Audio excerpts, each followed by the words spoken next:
Молодые специалисты «Лукойл Коми» представили свои разработки на ежегодной международной конференции «Север-Геоэкотех» в Охтинском государственном техническом университете. Подробности у Виктории Науменко.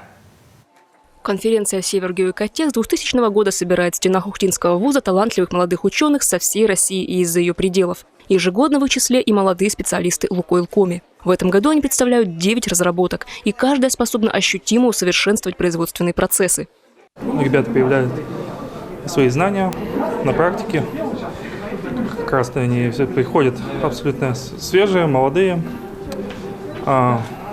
ознакомливаются с предприятием и тем самым уже могут проявить все свои знания, которые получили в университете. Так, изобретение Азизжона Махмудова и Сергея Михеева позволяет предупредить возникновение внештатной ситуации шахтной добычи.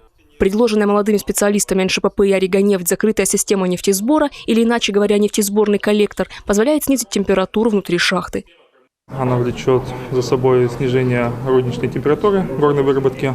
В основном направлена как на технику безопасности работников НШПП и Оригонефть, ну и также и в экономическом эффекте тоже очень хорошо себя проявляет. Эта разработка уже применяется на производстве, как и некоторые другие. Ранее жюри внутрикорпоративного конкурса молодых работников и специалистов на лучшую научно-техническую разработку «Лукойл Коми» уже высоко оценила ее и одобрила к внедрению. Виктория Науменко, Павел Лагутин, телеканал Юрган, Ухта.